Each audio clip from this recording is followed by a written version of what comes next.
Hello and warm welcome to everyone. In this video, we will solve few MCQs from breathing and exchange of gases. During the video, if needed, please pause the video and attempt the MCQs and then move forward and look at the answer and the explanation. Which one of the following options correctly represent the lung conditions in asthma and emphysema respectively? Option A, increased respiratory surface inflammation of bronchioles. Option B, increased number of bronchioles, increased respiratory surface. Option C, inflammation of bronchioles, decreased respiratory surface. And option D, decreased respiratory surface, inflammation of bronchioles. So what do you think the answer is? So the correct answer is option C, inflammation of bronchioles for asthma and decreased respiratory surface for emphysema. A few words about asthma and emphysema. Asthma is an allergic condition. It results in inflammation of bronchi and bronchioles, because of which there is narrowing of the bronchi and the bronchioles. This narrowing results in difficulty in breathing. And while breathing, a typical musical whistling sound can be heard, which is known as wheezing. Emphysema is a chronic disorder. One of the most important causes of emphysema is cigarette smoking. In emphysema, alveolar walls are damaged, which results in decrease in respiratory surface. For example, these are a few alveoli which are lined by pulmonary capillaries, and as we know, exchange of oxygen and carbon dioxide takes place at the levels of the alveoli. And over a period of years, gradually the walls of alveoli get damaged in emphysema, and this results in decrease in their surface area. Let's look at the second question. Match the items given in column 1 with those in column 2 and select the correct option below. In the column 1 there are different volumes given, and in column 2 the quantity of the volumes are given. So we have to match them. So what do you think the right answer is? So before discussing the answer, let's recap and look at the different volumes. So as we all know that there are 4 volumes: tidal volume, inspiratory reserve volume, expiratory reserve volume and residual volume. Tidal volume is volume of air inspired or expired during normal respiration. It is approximately about 500 ml. Inspiratory reserve volume is the additional volume of air a person can inspire by forceful inspiration. It does not include tidal volume. On average, adult human has 2500 to 3000 ml of inspiratory reserve volume. Expiratory reserve volume is the additional volume of air a person can expire by forceful expiration. On average, an adult has expiratory reserve volume of 1000 to 1100 ml. Residual volume is the volume of air remaining in the lungs even after a forceful expiration. In an average adult, it is about 1100 to 1200 ml. Different volumes and capacities have been discussed in detail in the part 2 video of breathing and exchange of gases. So let's go back to the MCQ. So the correct option is option B. Tidal volume is C, 500 to 550 ml. Inspiratory reserve volume is A, 2500 to 3000 ml. Expiratory reserve volume is D, 1000 to 1100 ml. And residual volume is B, 1100 to 1200 ml. So the correct option is option B. Next question. Lungs are made up of air-filled sacs, the alveoli. They do not collapse even after forceful expiration because option A, residual volume, option B, inspiratory reserve volume, option C, tidal volume, and option D, expiratory reserve volume. So the correct answer is option A, residual volume. Residual volume is the volume of air remaining in the lungs even after forceful expiration. We can remove all the other volumes like inspiratory reserve volume, tidal volume and expiratory reserve volume given in the question, but not the residual volume. So the correct answer is option A. Next question. The partial pressure of oxygen in alveoli of the lungs is A. Equal to that in the blood, B. More than that in the blood, C. Less than that in the blood, D. Less than that of carbon dioxide. So the partial pressure of oxygen in the atmospheric air, PO2 in atmospheric air is 159 millimeters of mercury, and by the time air reaches the alveoli, the PO2 is about 104 millimeters of mercury in the alveoli, and in the systemic arteries, by the time oxygen reaches systemic arteries, the PO2 is down to 95 millimeters of mercury. And at the level of the tissues and in systemic veins, that is in the deoxygenated blood, PO2 is down to 40 millimeters of mercury. So coming back to the question, the correct answer is option B. Partial pressure of oxygen in the alveoli is more than that in the blood. So let's look at the next question. Lungs do not collapse between breaths, and some air always remain inside the lungs, which can never be expelled because A. There is negative pressure in the lungs, B. There is negative intrapleural pressure pulling at the lung walls, C. There is positive intrapleural pressure, D. Pressure in the lungs is higher than the atmospheric pressure. So what do you think the answer is? Before giving you the answer, I want to discuss few points with you. Atmospheric pressure is the pressure in the atmospheric air. The intra-alveolar pressure is the pressure inside the alveoli, and intrapleural pressure is the pressure between the outer and the inner pleura, that is the pressure inside the pleural cavity. To recap, we all know that we have two lungs, right and left lung, and both the lungs are covered by a double layered pleura. The pleura has two layers, the inner layer and the outer layer, and also that bronchi and bronchioles undergo multiple divisions and they end in the air filled sacs called the alveoli. This is a diagram representing an alveolus.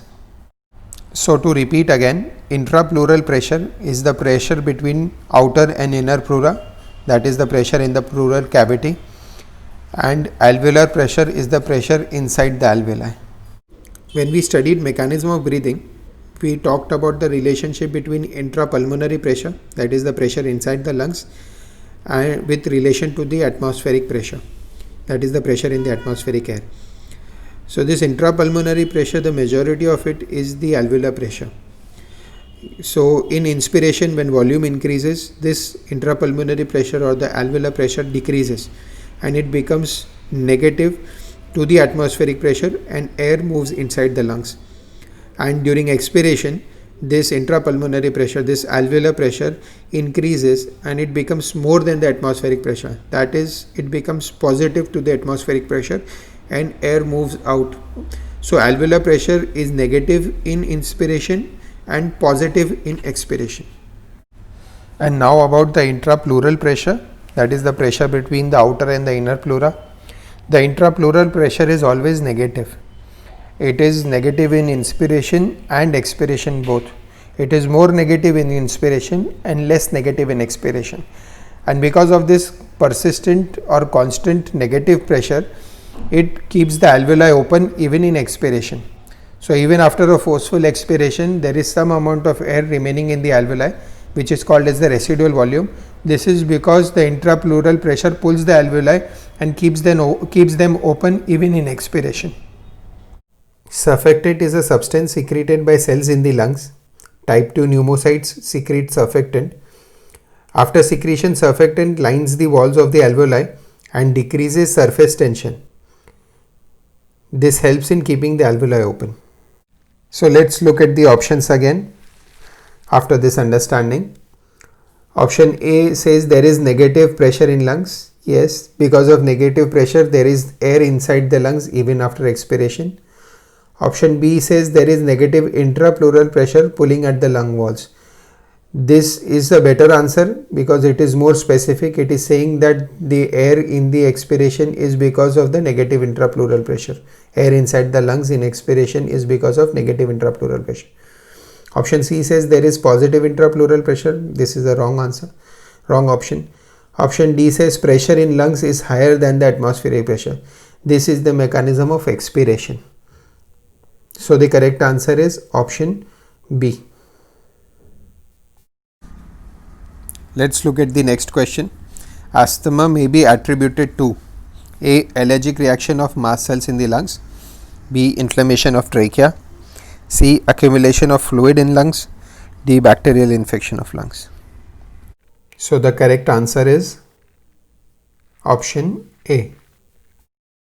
Asthma may be attributed to allergic reaction of the mast cells in lungs. Mast cells are present in many regions of our body like skin, lungs. In asthma, when mast cells are activated, they release inflammatory mediators like histamine and other inflammatory mediators, which when released cause inflammation of bronchi and bronchioles, and because of that there is difficulty in breathing and the symptoms of asthma. Let's look at the other options. So option B says inflammation of trachea. Please remember, in asthma there is inflammation of bronchi and bronchioles. Inflammation of trachea is a condition called as tracheitis. It can be due to bacterial infection. Option C says accumulation of fluid in lungs. If fluid is accumulated inside the alveolar, it is called as pulmonary edema, and if fluid is accumulated in the pleural cavity, it is called as pleural effusion. The bacterial infection of lungs, it is called as pneumonia. Next question. Name a chronic respiratory disorder caused mainly by cigarette smoking. A. Asthma, B. Respiratory acidosis, C. Respiratory alkalosis, D. Emphysema. We have already discussed this question. So the correct answer is option D. Emphysema. Next question. When you hold your breath, which of the following gas changes in blood would first lead to the urge to breathe? A. Falling oxygen concentration, B. Rising carbon dioxide concentration, C. Falling carbon dioxide concentration, D. Rising carbon dioxide and falling oxygen concentration. So what do you think is the correct answer? So the correct answer is option B. Rising carbon dioxide concentration. When you hold your breath, carbon dioxide concentration in the blood increases because it is not being eliminated. In regulation of respiration, we studied that both central chemoreceptor and peripheral chemoreceptors are sensitive to changes in carbon dioxide concentration and hydrogen ion concentration in the blood. When carbon dioxide concentration or hydrogen ion concentration in the blood increases, these chemosensitive area regions, these chemoreceptors send signal to the rhythm center, so to make necessary changes in the respiratory rhythm. And oxygen does not play an important role in regulation of respiratory rhythm. So the correct answer is option B. Next question. The figure shows a diagrammatic view of human respiratory system with tables A, B, C and D. Select the option which gives correct identification, main function and characteristic. So what do you think is the correct answer? So let's look at the options one by one. Option 1 is A. Trachea, long tube supported by complete cartilaginous ring for conducting inspired air. The labeling of trachea is correct, but trachea is supported by incomplete cartilaginous rings, not by complete cartilaginous rings. These rings cover the trachea from front and sides and are absent posteriorly. So option A is incorrect.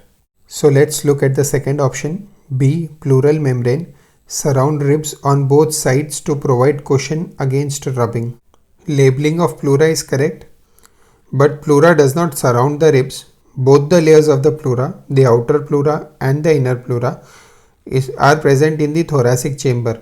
So both the layers are present inside the ribs, and between the two layers is the pleural cavity which contains the pleural fluid. So option B is also wrong. Let's look at the third option. C. Alveoli, thin walled vascular bag like structures for exchange of gases. Labeling of alveoli is correct. Alveoli are thin walled. They have pulmonary capillaries close to them, so they look like vascular bags. and alveoli is the site for exchange of gases. So this option appears to be the right option. Let's look at the fourth option as well. D. Lower end of lungs. Diaphragm pulls it down during inspiration. Here the labeling is wrong. They have labeled diaphragm as lower end of lungs. So option D is also wrong. Next question. Which one of the following is correct statement for respiration in humans? A. Cigarette smoking may lead to inflammation of bronchi. B. Neural signals from pneumotaxic center in pons region of brain can increase the duration of inspiration. C. Workers in grinding and stone breaking industries may suffer from lung fibrosis. D. About 90% of carbon dioxide is carried by hemoglobin as carbaminohemoglobin. So what do you think the correct answer is? So the correct answer is option C. Let's discuss the options. Option A says cigarette smoking may lead to inflammation of bronchi. No, cigarette smoking is an important cause of emphysema, and in emphysema there is destruction of walls of alveoli. Inflammation of bronchi is seen in asthma. Option B says pneumotaxic center can increase the duration of inspiration. No, pneumotaxic center has an inhibitory effect on the rhythm center. It is the job of the rhythm center to initiate inspiration and maintain it, and when enough inspiration has taken place, pneumotaxic center inhibits the rhythm center and expiration starts. So pneumotaxic center can decrease the duration of inspiration. So option B is also wrong. Option C, workers in grinding and stone breaking industries may suffer from lung fibrosis. Yes, in these industries, huge amount of dust particles are produced. If these dust particles are inhaled, they lead to inflammation. So years and years of inhalation of these dust particles chronically and repeated inflammation of lung eventually leads to lung fibrosis. Option D says 90% of carbon dioxide is carried by hemoglobin as carbaminohemoglobin. No, this is false. 20 to 25% of carbon dioxide is carried by hemoglobin as carbaminohemoglobin. What is true about RBC in humans? 1. They do not carry carbon dioxide at all. 2. They carry about 20 to 25% of carbon dioxide. 3. They transport 99.5% of oxygen. 4th, they transport about 80% of oxygen only, and rest 20% is transported in dissolved state in blood plasma. So the correct answer is option 2. They carry about 20 to 25% of carbon dioxide.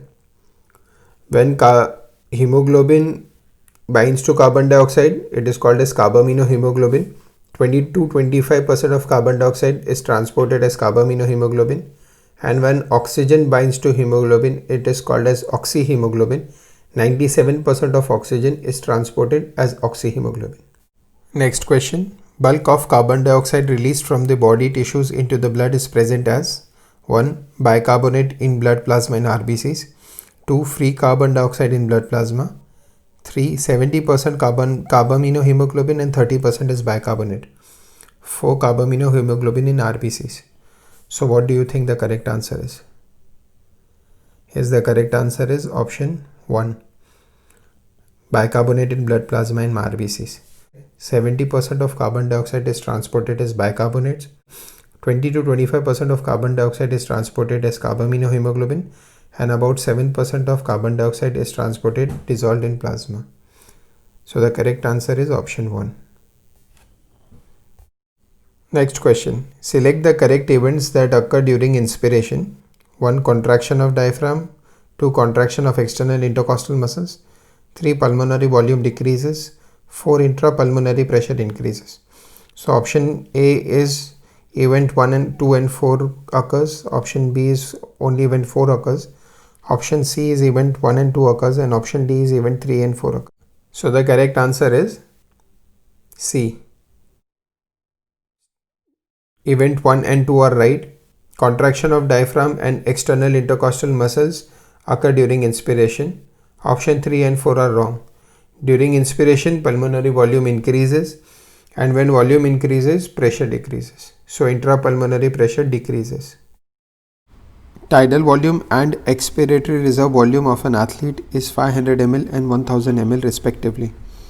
what will be his expiratory capacity if the residual volume is 1200 ml? So what do you think is the correct answer? So the correct answer is option 4, 1500 ml.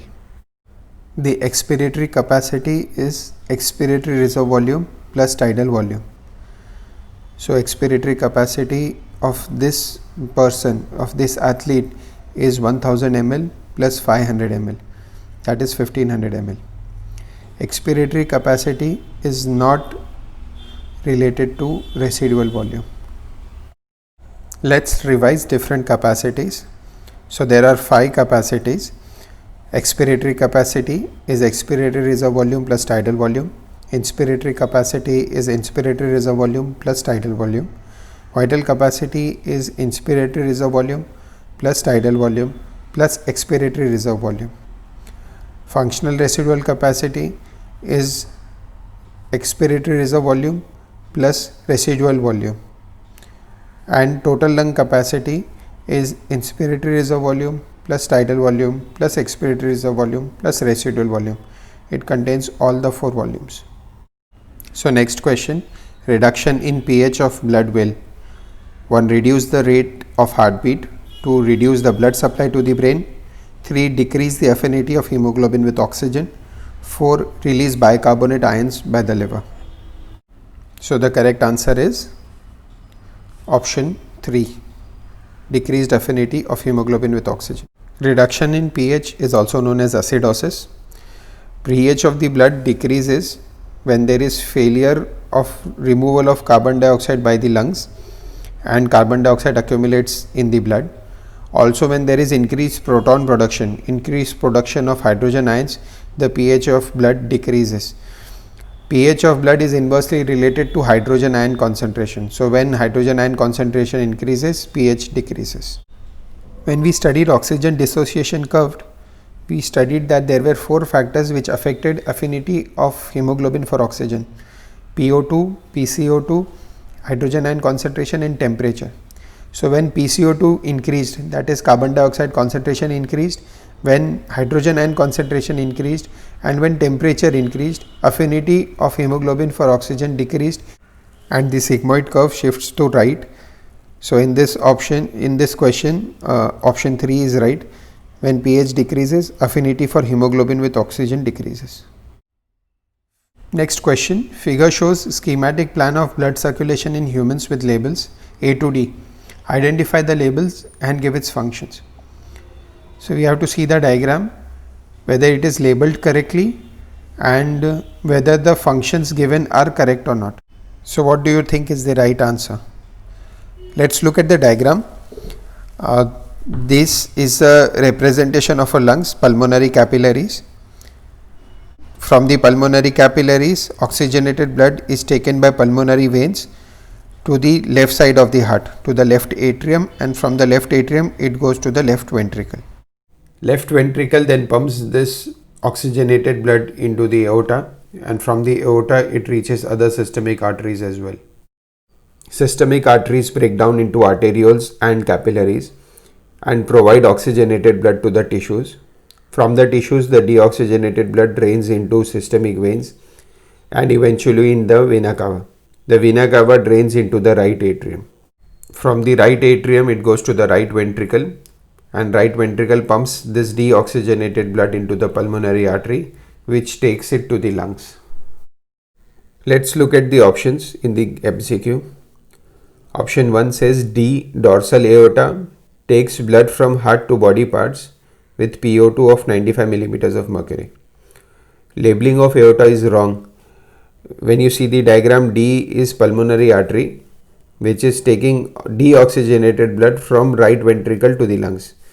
Aorta arises from the left ventricle and it carries oxygenated blood to different parts of the body. So option 1 is incorrect. Let's look at the second option. A, pulmonary vein takes impure blood from body parts with PO2 of 60 millimeters of mercury. Labeling of pulmonary vein is correct, but pulmonary vein takes pure blood from the lungs to the left atrium. PO2 in pulmonary veins is 100 millimeters of mercury. Impure blood from body parts is taken by the systemic veins, and PO2 in systemic veins is 40 millimeters of mercury. So second option is also incorrect. So let's look at the third option. B. Pulmonary artery takes blood from heart to lungs with PO2 of 90 millimeters of mercury. Labeling of pulmonary artery is incorrect. B is systemic artery. Pulmonary artery is D. Pulmonary artery takes deoxygenated blood from right ventricle to the lungs. PO2 in pulmonary artery is 40 millimeters of mercury. Systemic arteries take oxygenated blood from left ventricle and deliver it to different parts of the body. PO2 in systemic arteries is 95 millimeters of mercury. So option 3 is also incorrect. And the last option is C. Vena cava takes blood from body parts to right auricle with PCO2 45 millimeters of mercury. This appears to be the right option. C is the major systemic vein, that is the vena cava, draining in the right atrium, and PCO2 in the systemic veins is 45 millimeters of mercury. And this brings us to the end of the video. Keep solving as many MCQs as you can, and best of luck to everyone. Thank you for your patient hearing.